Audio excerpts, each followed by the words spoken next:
Hi, everyone. Welcome back to the podcast. Today, I have a very special guest, Dr. Howard Schubiner. So thank you for being on the podcast, Howard. Thanks, Tanner. I'm glad to be here. You do great work, great work in our northernly neighbor. Yes, up in Canada. That's right. And I saw you last actually at the ATNS conference. That was back in September, correct? October. October, yeah. And I'm always in awe when I see you speaking and sharing your wisdom there. Now, many of our listeners are probably very familiar with your work. So I thought it could be really interesting for us all to know, how did you wind up on this particular career path? And what got you hooked on this area of medicine and research? Yeah, great question. You know, in the book, I talk about, at the end of the book, I talk about this quote from Kierkegaard where he says, you can only live your life forward, but you can only understand it backwards.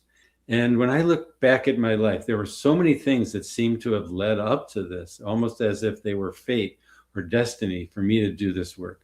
I don't necessarily believe in fate or destiny, but I believe in opportunities. And what happened to me is, back in college days when I was figuring out I might want to be a doctor, I got involved in free clinics, and I saw how people who didn't have insurance, poor people, they were kind of left out of medicine. And there was a lot of these high-priced, high-tech stuff that was happening that was great, but a lot of medicine wasn't addressing kind of common problems that everyday people had. And that kind of stuck with me. And then I went through my career and I ended up joining a medical school faculty and learning how to do research and teach and speak and see patients and do counseling and all sorts of skills that I gathered along the way. And then in the end of 2002, when I read one of Dr. Sarno's books, The Mind-Body Prescription, and I called him up and went to work with him for a while to see what he was doing, my brain was primed on two levels. One level to question authority, question the status quo. Yeah. Maybe Dr. Sarno was right. Maybe medicine has a blind spot. Maybe it's wrong in some areas. I was open to that.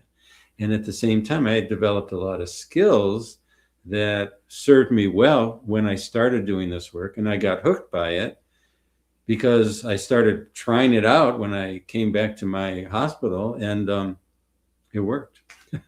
I saw people getting better, who couldn't get better before, and it was miraculous. And it wasn't anything I had specifically done. It was some ideas that were really, really powerful and really made sense and challenged the status quo.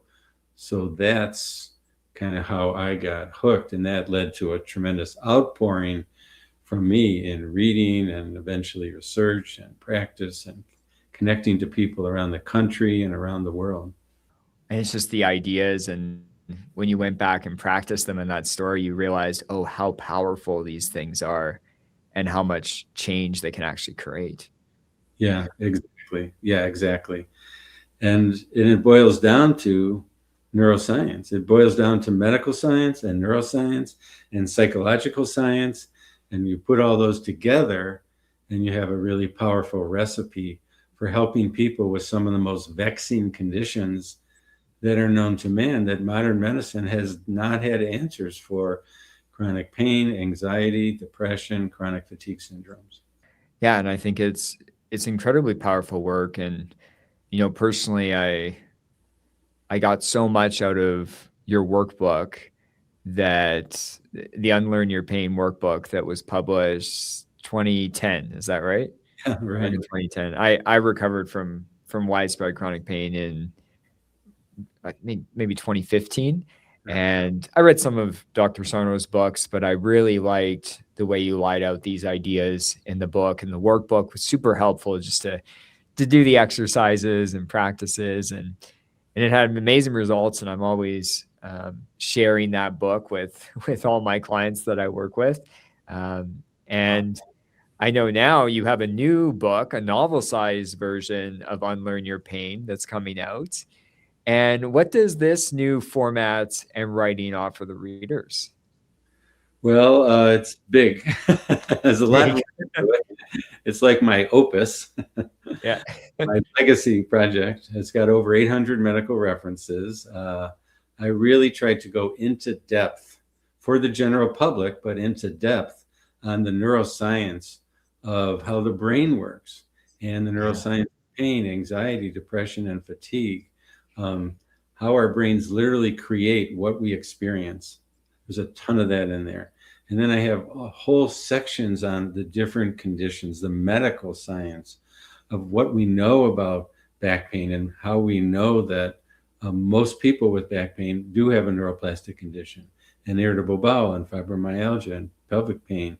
And I go into some of the more less widely known areas of anxiety, OCD, PTSD, chronic depression, and then things like long COVID, chronic fatigue syndrome, POTS, mast cell activation syndrome. There's a whole host of these other disorders that I kind of take on and try to really help,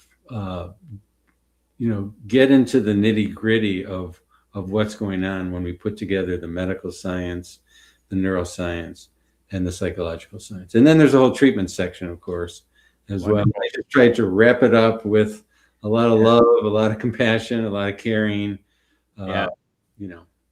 take on, and I took on the controversial area of why women have higher rates of pain and anxiety, depression, and fatigue than do men. And that's a difficult and thorny topic because women have been hurt and blamed in society. They've been gaslit in a patriarchal society, including in medicine.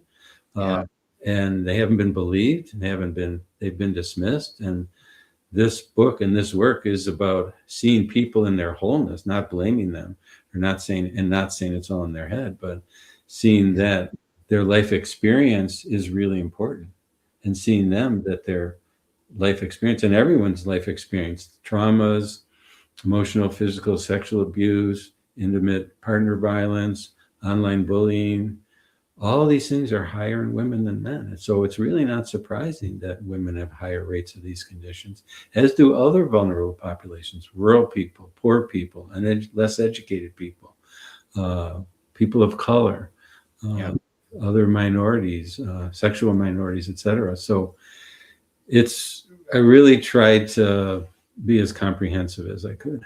You did. Well, I was sent a PDF of the book before this, and I can confirm to the listeners it's big and it's very comprehensive, and I loved how you spoke to all sorts of conditions besides just the typical pain that people think about, like back or neck. Yeah. And huge treatment section. And you do speak and are right very well about some of these more controversial topics that people shy away from. And for the listeners, the book is currently on pre-sale. Is that correct? Yes, right. Yeah, it comes out on May 26, 2026. Okay. Well, I will put, for everyone listening, I'll put the link to pre-order the book in the description of this episode. Thanks, Tanner. Kind of start at the beginning. I know you really explain in detail in the book how neuroplasticity in the brain can trigger very real chronic pain, chronic fatigue, other chronic symptoms. Can you explain for the listeners how this process kind of occurs? Yeah. What really blew my mind a few years ago, because I was doing this work for a while, but then when I really learned about the neuroscience of predictive processing, that made all the difference in the world. Because predictive processing means that our brains literally create what we experience, which sounds like a woo-woo new age concept. Yeah. But our brains create what we see. Images of what we see are generated in our brain in the visual cortex, like in our eyes, but it has to be transformed into signals. But those signals are modified by our memory of what things look like, our memory of our experiences in the past. And so if someone sees a crime being committed and they go to the police station, they're likely to pick out the wrong person because of what they saw isn't exactly what they saw, which seems weird, but your Yeah. brain creates two people seeing the same things will see different things. Our brain creates what we hear. When you listen to the lyrics of a song, people hear different things because their brains are trying to process tons of information and take shortcuts because our brains are trying to protect us. So every person you walk down the street, your brain is deciding friend or foe, right? Safety or danger. So our brains are constantly trying to predict ahead of time what's going to be dangerous to us. And if that makes any sense, what that means is that our brains are constantly trying to figure out what's going to be okay. Should I move here? Should I do this? Should I pick this up this way? Should I do this?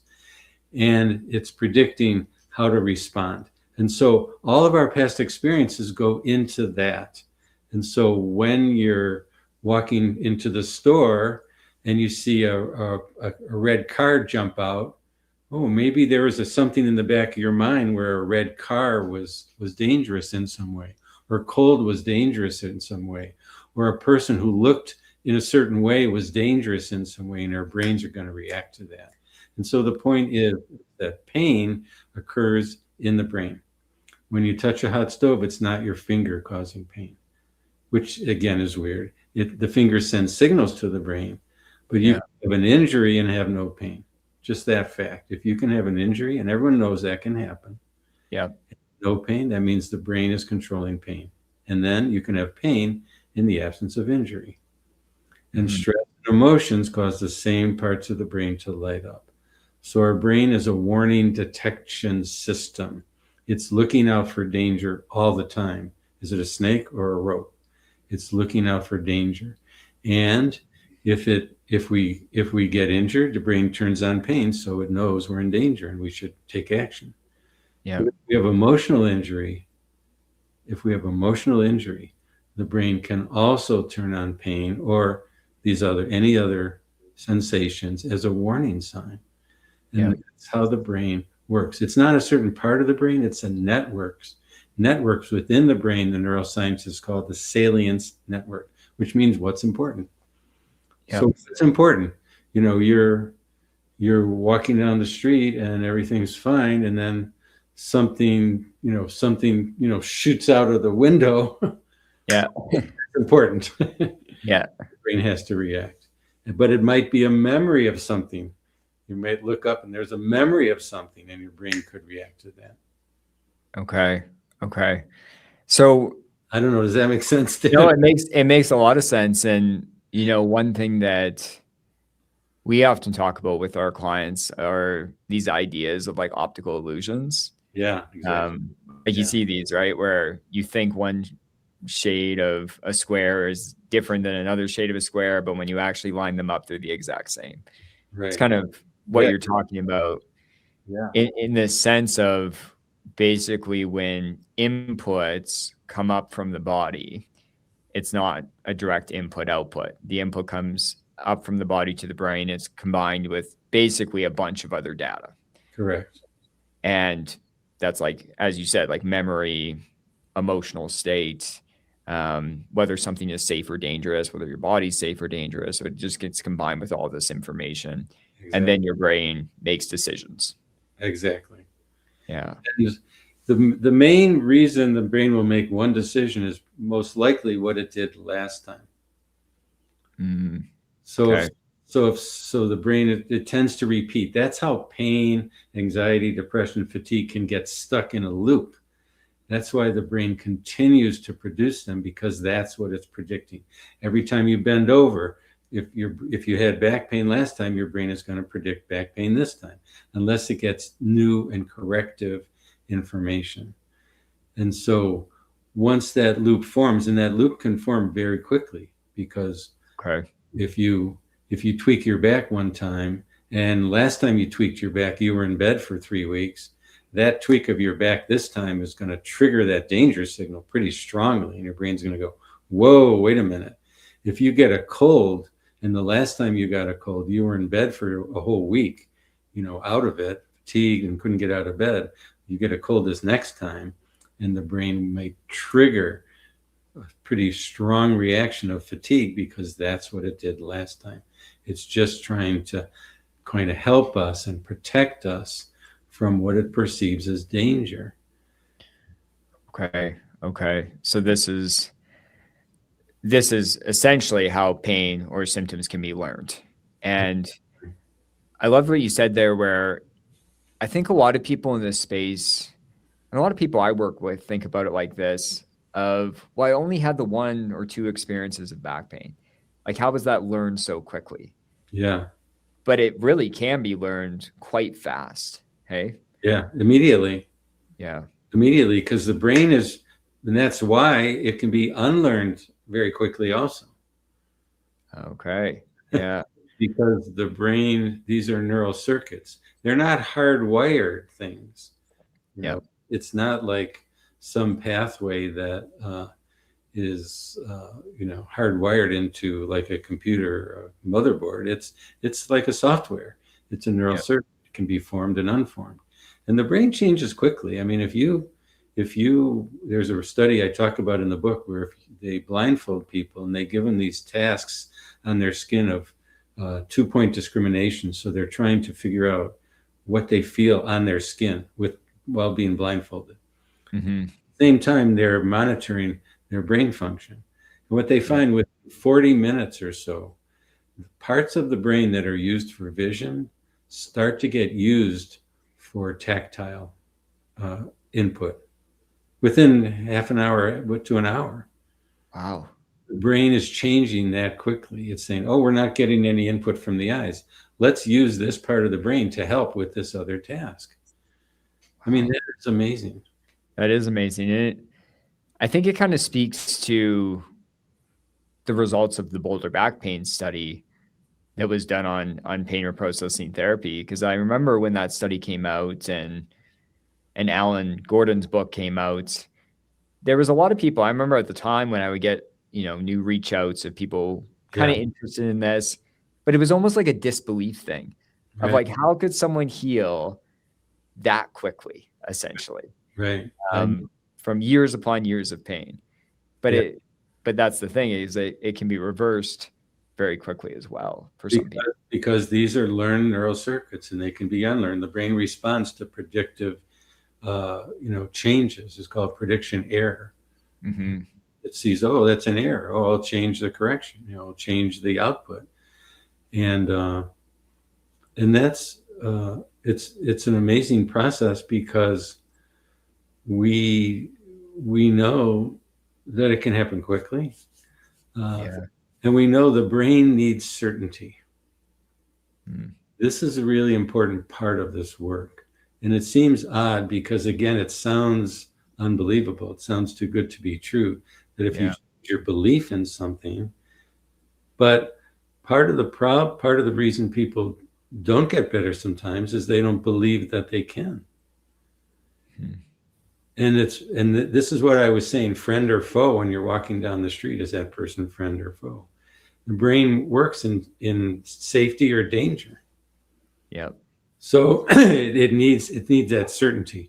So when you change your belief that the pain is not due, or the anxiety is not due to some damaged body or damaged brain, or the fatigue is not due to damaged mitochondria or blood clots or whatever people have been told, when you change that belief to, oh, these are learned neural circuits in my brain that can unlearn quickly, that is a huge way of shifting these neural circuits. And that's why pain reprocessing therapy can work so quickly. It's simple neuroscience. Yeah. Yeah. And I think that's why people, there's those stories of people getting better. They just had this like almost epic moment of like full belief right off the bat. I'm sure in your point, right? Exactly. At some point. And in the book, I call it a click moment. Yeah. Where something clicks, and you had a moment where there's a guy who was having severe sciatic pain, and his MRI showed a bulging disc in the same area, so it looked structural, and the pain never varied, it never moved around, so it seemed structural, not neuroplastic. And he the injections didn't work, and the pain meds didn't work, and this guy's suffering. It's going year after year. And then one day, and he was learning this work, but he couldn't believe it because it didn't click. It didn't fit. The evidence wasn't there for him. And then one day he realized that when he walked up the steps, he was having a small amount of pain, but if he walked up his steps carrying a teacup, he had a huge amount of pain. And then he's like, what's with the teacup? Yeah. So he's saying, well, what am I doing with the teacup? The teacup's not affecting my back. I'm holding it in my arm.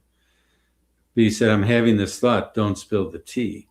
And he said, well, that thought's coming from my brain. And my brain is creating tension of not spilling the tea.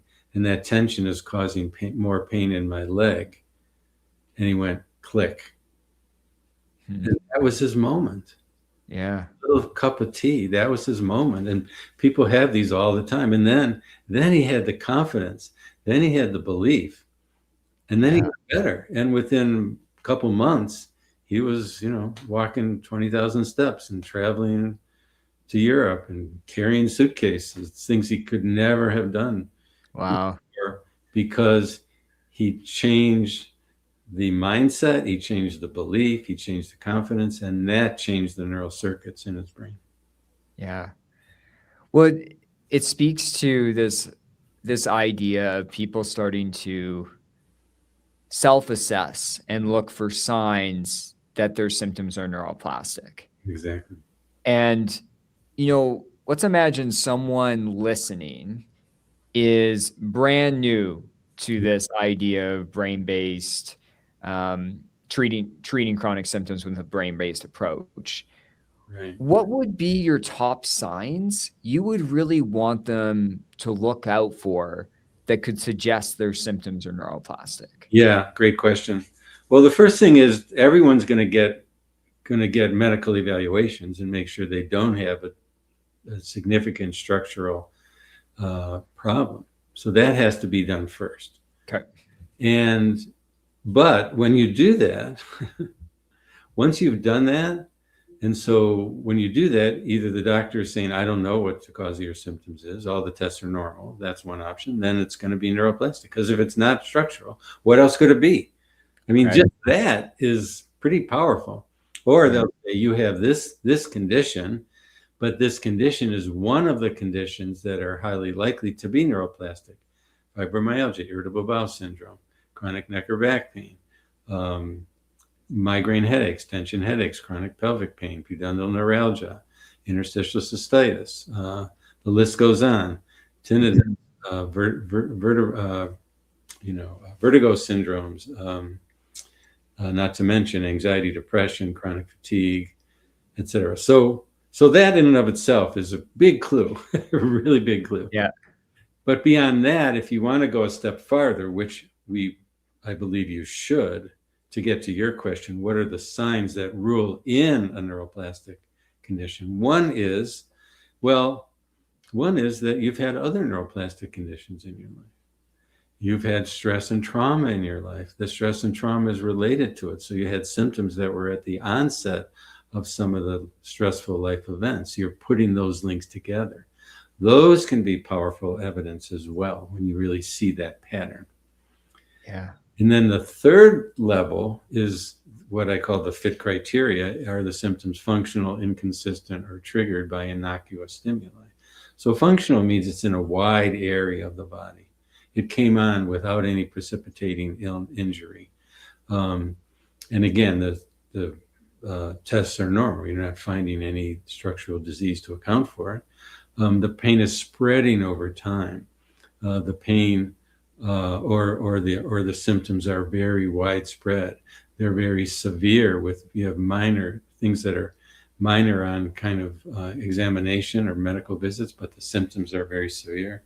Those are highly likely to be functional. And then it's inconsistent.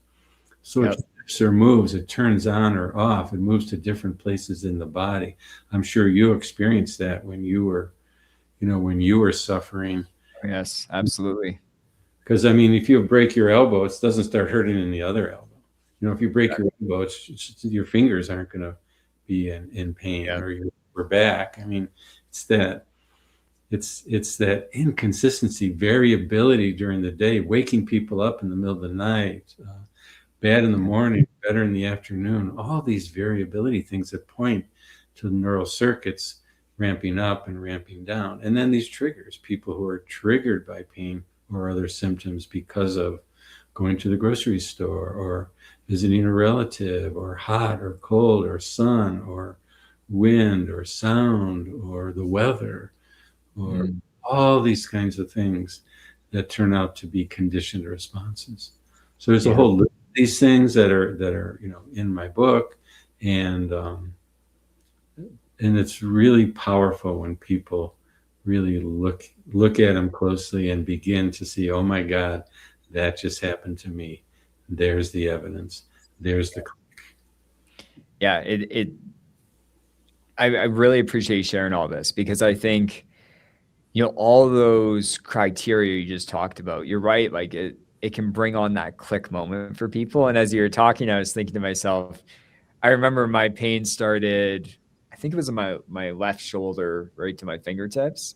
Yeah. But then, a few months later, the same thing happened on the right? Like, God, and it's wild, because when you don't understand this kind of brain-based education around neuroplastic symptoms, you don't understand, like, to look out for the signs. It's interesting, because, even for myself, I came up with all sorts of reasons of how this could physically make sense on both sides. They weren't great reasons. Yeah, right. Exactly. They weren't great reasons, I'll say, but you come up with all sorts of reasons, and people are really confused, and they're getting more panicked. Yeah. But I think just starting to see the signs can be so healing for people, because they start to understand, oh, like this makes sense. Like this makes sense to me of why this is taking place and what's actually happening. What happens, unfortunately, is that when you're stuck in a biomedical model, biomedical paradigm, where all symptoms are due to some structural damage, by definition, that's just the way it is. True, but that's what people think, that they're people's doctors and their PTs and all of their practitioners, their alternative practitioners, are all in that same camp, all in that same boat. And so they're coming up with more and more unusual reasons to explain why the pain is doing what it's doing, or why the anxiety is doing what it's doing, or why the fatigue is doing what it's doing. And you go to different doctors, and you keep getting different answers. Yes. And now it's very confusing and very upsetting, and can be demoralizing and depressing, obviously. Absolutely. Because you're not getting better, and you're hearing all these things that are supposedly wrong with you. And it sounds like you're horrible, because one thing on top of another, on top of the medical diagnoses, the alternative medical diagnoses get piled up. And then, are they really making sense? I mean, it's hard to go against the grain. That's what I was talking about at the very first question you asked me. I learned to be skeptical of opinions. I learned to be skeptical of medical opinions. I learned to be skeptical of medical diagnoses even. Yeah. You need to be skeptical and look at the evidence. And that's why this work is being discovered by more and more people. Because and that's what I write in my book, the medical evidence isn't supporting a biomedical model for the vast majority of the people who are suffering with chronic pain, anxiety, depression, and fatigue syndromes. It's not. But it's hard to break through that, when you're given all this stuff and you're in the middle of it. It is. Yeah, but it starts to all come together and make sense to people, because I think you're right. So many people, myself included, when I have my pain, you hear 25 different opinions. Oh my God. And then I remember just like shutting down, because I was just like, this is too much. I have no idea which person is correct. Yeah. And a lot of them were just contradicting each other. And so it does come down to, going against the typical medical advice people are given. And that's a big leap for people to take. But when they take it, they can come to this brain-based understanding. I mean, I've so many times I I mean, I love my profession. I love being a doctor. I love our profession. Modern medicine has been really good at helping people in recent advances, in technical advances in cancer treatment, stroke treatment, heart attack treatment, congestive heart failure treatment, diabetes treatment. There's been a lot of great advances, autoimmune disease treatments. But it's maddening when we see so many people who've been misled uh, and really made worse by invasive procedures, and tons of medication that may not have been necessary. Yeah, absolutely. And I'm gonna shift our focus for a second here because I want to give some time to this topic because I was reading it through in your new book, and I know you write about how anxiety and depression can be neuroplastic conditions. Yeah, And can you explain how they can be classified as neuroplastic conditions? yeah. Well, there are, just like with back pain, you could have a tumor in your back, a cancer in your back causing pain, so that would be structural. Mhm. Just with anxiety, you can have a hyperthyroid situation that needs medical treatment that can cause symptoms of anxiety. You can have heart arrhythmias that can cause symptoms of anxiety. With depression, you can have low thyroid or low testosterone levels or other conditions, medication side effects that can cause depression. So it's the same for all these conditions. The medical part, the biomedical part, needs to be ruled out. But once you do that, you're left with symptoms that are real, real anxiety, real Yeah. OCD, real PTSD, real depression, can't get out of bed, sad, can't enjoy life. Those are real sensations. And because of predictive processing, all of those sensations are being generated in the brain. So that's a fact. Mhm. So if these sensations are being generated in the brain and we've ruled out a structural biomedical cause for them, then by definition, they are neuroplastic because they're due to learned Yeah. neurocircuits. And the evidence is vast for this because we know if you go to a doctor with depression that you're likely to tell you have low serotonin and you need a serotonin reuptake inhibitor, increase the serotonin in your brain. This is not Yeah. true. I show that in my book. This is not medically correct. People with depression don't have abnormal neurotransmitters. And medications for depression don't work any better than placebo medications for depression. Yeah. So that's pretty strong evidence that it's neuroplastic. We've ruled out the structure. We know scientifically it's not a neurotransmitter problem. And we know that the medications are working by a placebo effect. The same is true for back injections. This is amazing. Wow. Back injections don't work better than placebo back injections. That's been shown. So Yeah. that's evidence that these conditions are neuroplastic. They're being generated in the brain. Yeah. And we see them alternate. We'll see people have a lot of pain. The pain goes down and the anxiety goes up. Yep. We see people with anxiety lifelong, and then they get pain, or they have lifelong or long time standing pain, and then they get depression or anxiety. And Yes. we see all of them get better in the same way. The same treatment helps all of these conditions get better. So it's, I mean, the doctors kind of want to make it structural. They want to make it, you've got neuroinflammation in your brain. That's not true. It's genetic. That's not true. Genetics for depression, as with migraine, can predispose to depression. Yeah. But these genes that are predisposing towards depression have to be turned on, and they get turned on by stress and trauma and emotional situations. So Yeah. it turns out that the genes aren't the problem. It's the stress and emotional situations that are turning on the genes, and they can be turned off. So it's not like a death sentence. It's not like getting Huntington's chorea, where if you have those genes, you're going to get that disease. It's not Yep. that way. It's called epigenetic. Epigenetic means the genes can be modified by the environment. Okay. So I think for some listeners, this is probably brand new information. And I know you've written a whole book on this topic in the past. And I think so many people have that experience. I've worked with so many. I had this experience where, the pain, the fatigue is treated, it goes away, people are back to fully living, and then at some point they're hit with just immense anxiety or Yeah. depression or OCD. And I love what you said there, that the treatment is the same, Yeah. that we need to approach it the same way. And I fell victim to not buy into that, even though I had already fully recovered from pain. I think it's so interesting how we separate these things out. Right. Where I healed, it felt miraculously from my pain, Yeah. and then yet I rushed to doctors for SSRIs, SSNRIs to try and treat my anxiety, obsessive thinking. Yeah. And I remember I was meeting with a psychiatrist. This is probably a decade ago.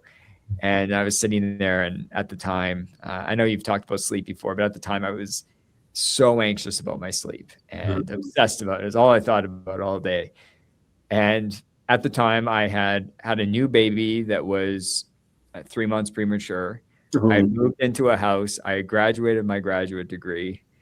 And I remember that she was a funny lady. She sat across from me and she was like, "Do you think it's just safer for your brain to like obsess about sleep right now compared to all the other parts of your life that are immensely stressful?" And it was like a clicking moment where I was just like, "Oh yeah, of course that's what's happening here." And then at that point, I went and read your other book, Unlearn Anxiety and Depression, which the first 5 chapters and the education there was very helpful. So I appreciate that. But yeah, I think it's so interesting, right, that the treatment is the same as we yeah. go about it. Yeah, because they're just different manifestations of a danger signal, of a Yep. smoke alarm in the brain. And, it's funny. We don't know why the brain would choose one symptom or another. It's speculative. Yep. Reasons we could have. But one of the reasons is that the brain's trying to get your attention. The smoke alarm has to be loud. So what's going to get your attention? If in the second time, when your baby was born and new house and all that, if your brain had given you pain, you probably wouldn't have been that concerned about it. I went to bed. Yeah. I went to bed. Yeah, it's true. So your brain gave you something completely different and in a way scarier, Yeah, worrisome, to get your attention, and it succeeded. But it's just the brain. I wish the brain would speak English and just tell us what it's trying to say. Yeah. Yeah. Well, I appreciate, the knowledge, Howard, you've shared today on chronic pain, chronic symptoms, but also anxiety, depression, and how their very real symptoms can be produced in the brain and can be effectively treated using this brain-based approach. And I'm sure all the listeners are very excited for your book to come out soon. And just a little conclusion question here. Many of our listeners have either fully recovered their chronic symptoms or are still in the process of understanding their symptoms and working on recovery.